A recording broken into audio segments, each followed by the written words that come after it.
কালকের ঘটনায় জাতীয় পার্টির কোনো রোল ছিল কিনা সেটা এই তদন্ত কমিটি খতিয়ে দেখবে। ছাত্র পরিষদের নেতা নাজমুল হাসানের উপরও উনিও অনেক ক্রিটিক্যালি ইনজুর্ড হন এবং আমরা দেখেছি রাশেদ খানও ইনজুর্ড হয়েছেন।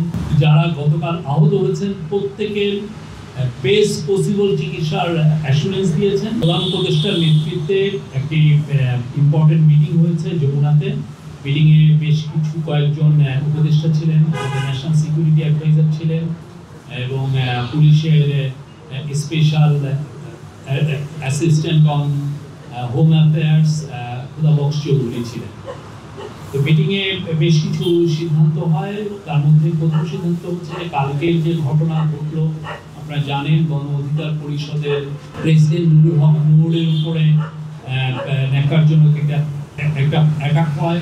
উনি অসুস্থ, ওনাকে খুব ঢাকা মেডিকেলে ওনাকে চিকিৎসা হচ্ছেন।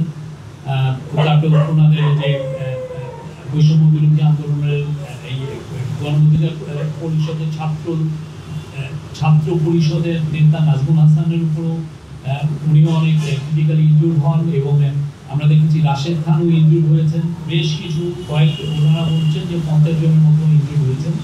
তো এই ঘটনার উপরে একটি জুডিশিয়াল তদন্তের সিদ্ধান্ত হয়েছে।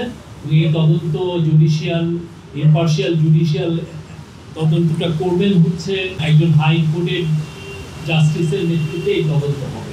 এটা টার্মস অফ রেফারেন্স এবং এটা আরও কোনো মেম্বার থাকবে কিনা এটা পরবর্তীতে আপনাদেরকে জানিয়ে দেওয়া হবে।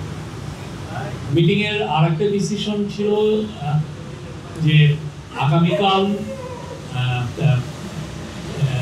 কিছু পার্টির সাথে রাজনৈতিক দলের সাথে আমাদের চিফ অ্যাডভাইজার বসবেন 3টার সময় বিএনপির সাথে বর্তমান পরিস্থিতি এবং ইলেকশন নিয়ে আলাপ আলোচনা হবে।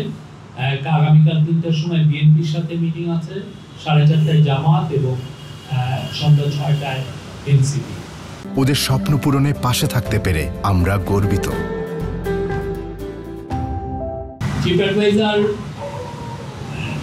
ইনজুর্ড নুরুল হক নূরকে ফোন দিয়েছিলেন। প্রথমে ওনার ওয়াইফ ধরেছিলেন, তারপরে নূরের সাথে কথা হয়েছে, নূরের ওয়াইফ ধরেছিলেন। উনি তার সমবেদনা জানিয়েছেন। উনি নূর এবং নূরের সহকর্মী যারা আহত হয়েছেন তাদের প্রতি সমবেদনা জানিয়েছেন।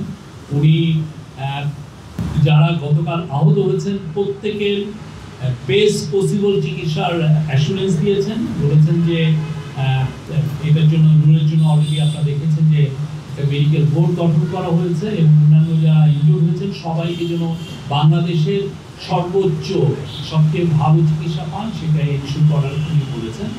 এবং উনি নূরকে বলেছেন যে এই ঘটনার জুডিশিয়াল তদন্ত হবে, উনি ওনাকে জানিয়েছেন। আর যদি প্রয়োজন হয় কারো চিকিৎসার জন্য তাহলে সেক্ষেত্রে দেখা যাচ্ছে যে বাংলাদেশে থেকে বেটার বাইরে চিকিৎসার প্রয়োজন হবে বলে তাকে বিদেশেও পাঠানো হবে, উনি এটা বলেছেন। কালকের ঘটনায় জাতীয় পার্টির কোনো রোল ছিল কিনা সেটা এই তদন্ত কমিটি খতিয়ে দেখবে।